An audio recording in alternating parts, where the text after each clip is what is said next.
Good afternoon, this is Jeff with Sewer Tech Northwest. Today we're at property address 404 West B Street here in Rainier. We're located down in the basement crawl space area, going into a 4-inch ABS cleanout. Most of the pipe exposed above that is all 3-inch. Anyway, we're going to check the overall condition and serviceability of the sanitary sewer line. Currently have water running, and we're going to zero out the foot counter here just inside the cleanout. Off we go.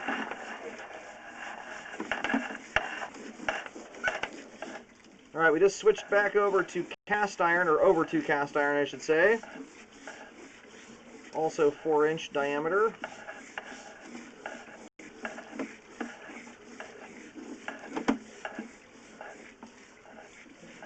Got some standing water here. We'll take a look at this on the way out, and the line's drained. It could part, well, yeah, it looks like you got some roots coming through there. It appears to be right out the bat. That might just simply be debris. We'll take a second look at that here in a moment. But the way that's draped down there, that kind of looks like a root might be hiding amongst that. So line transitions here over to 6-inch concrete and then over to 6-inch 3034 PVC pipe. This is an example of what you don't want to do with your toilet paper, is ball it up the size of a football. They do not travel through the line very well, as you can see. Alright, now we're switching right back over to 6-inch concrete pipe. Looks like a spot repair was done there. This concrete pipe is in very, very rough condition. I'm going to recommend this stuff be replaced. You got roots coming through here. We're probably going to see a fair amount of that as we go. You got more roots coming through here as well. They're smaller, but they're roots. Now we're over to PVC pipe, 6-inch PVC. And then back to concrete. It's kind of a hodgepodge of a sewer line here. I call these Franken lines. Alright, we just keep switching back and forth between concrete and PVC. I don't know why this line was spot repaired in this manner. It's almost more difficult to do that than just to fully replace. And often doesn't really save you any money. Now it looks like we're dropping into, this almost looks like a main lateral. This looks like an 8-inch diameter line here. We were in 6-inch pipe there a moment ago. And this is clearly, when I pull back here, you can see the amount of difference in diameter here. We're dropping, I mean, that's almost doubling in size there. So we might be at the very back end of the main here. Every now and then you get lines that are continuous with the main lateral, and you don't get a traditional T connection. But a home does not need this line looks very large like a main lateral.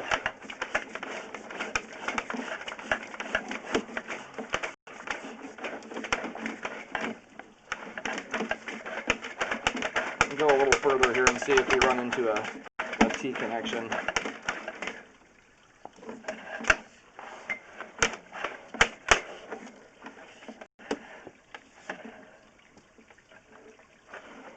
Just kind of keeps on going here. Now this looks like a main here. We're doing an inside drop down into it. Looks like a manhole here potentially. That's what that appears to be. Or either way, we're doing a vertical drop straight down into what appears to be a main lateral. I'm going to do my best to locate this. This is likely going out to the main road out front.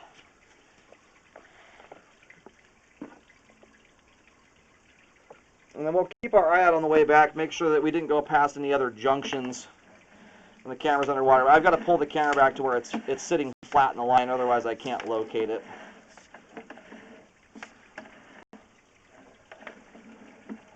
Now, it might just be a vertical drop. It looks similar to how some lines drop down into manholes to tie into the main.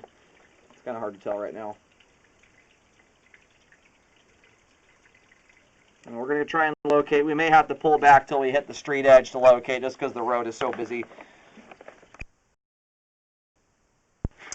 Right, line's all drained out at this point here.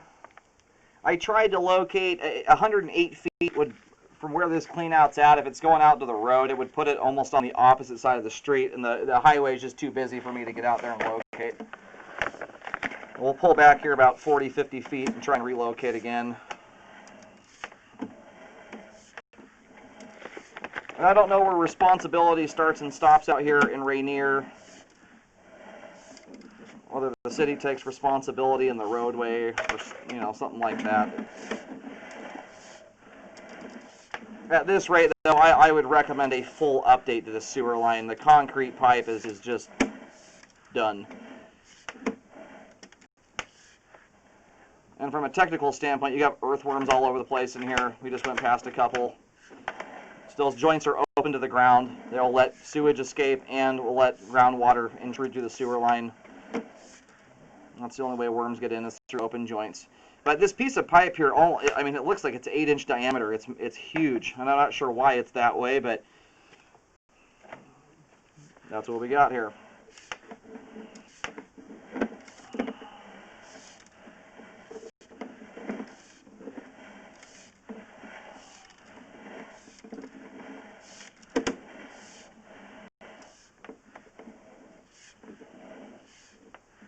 We're going to try and locate here at this transition, see where we're at.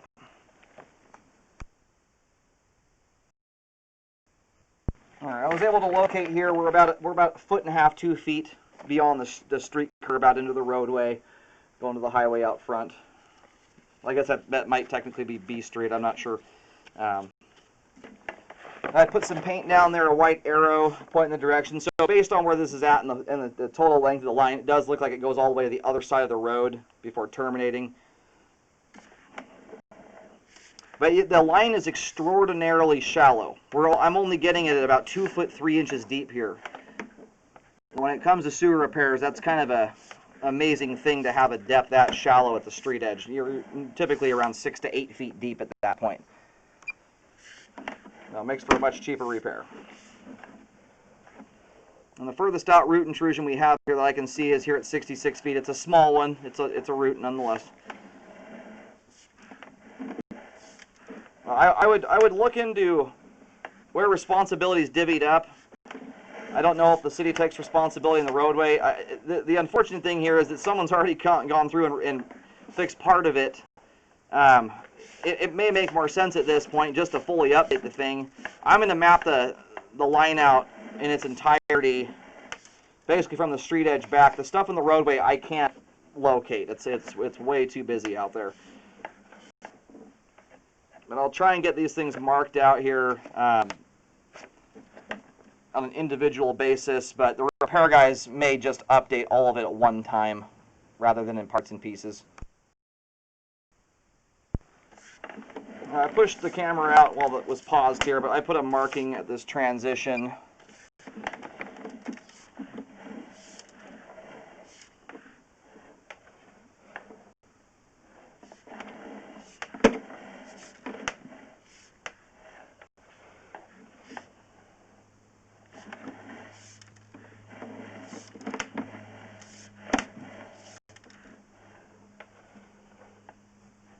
I do markings about every 10 to 15 feet. A lot of these updates are so small. I'm going to redo this now. I'm just going to map the whole section of the line out on property rather than do it in parts and pieces. And the repair guys can decide whether they want to do that or not. I would recommend fully updating. Right here at 54 feet is right where the line passes underneath. Or right where the line kind of exits out from underneath the retaining wall at the front of the property. That's right where the sidewalk meets the retaining wall. Because once you go through that area, as we come back here, that depth is going to change significantly. It's going to be more like 5 or 6 feet. As long as I don't see any major standing water areas here, I would, especially if you're responsible all the way out into the roadway, highly recommend looking into an epoxy liner system for this, rather than a traditional excavation. Especially if you're updating all the way into the road, it would save incredible quantities of money. To shut that road down to do an update would be unreal. Tens and tens of thousands of dollars just to do that section of it. Where the liner system, you may still have to do that to access the manhole. But the more concerning part of the sewer line functionally is the stuff that's from the street edge back. The roadway portion of the line is rough, but it still functions. You don't have any large root intrusions, anything out there. But I would recommend it be updated either way. The liner system, though, is it's entirely trenchless, for the exception of having to access the manhole in the roadway to pull the liner through. We're about 5 foot 5 inches deep now that we're coming up into the yard.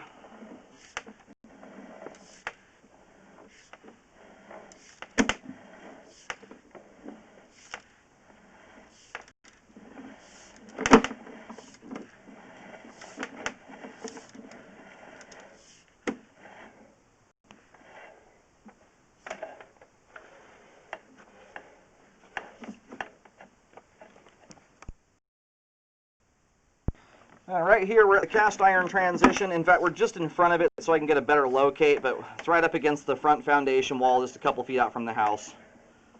And that there would appear to be a root. The reason I think that is that debris is caught on the back side of that joint, which is nearly impossible to occur without a root being there. That debris would almost have to be flowing backwards to get caught on the joint that way. So from this point here at 31 feet, the cast iron transition at least, I recommend a full update out to 108 feet of the main lateral connection and or wherever the homeowner is responsible to. And by and large, what I'm most concerned about is the concrete portions of the sewer line. You've got significant root intrusion throughout. The concrete in general is very, very worn out, and a lot of joints that are separated.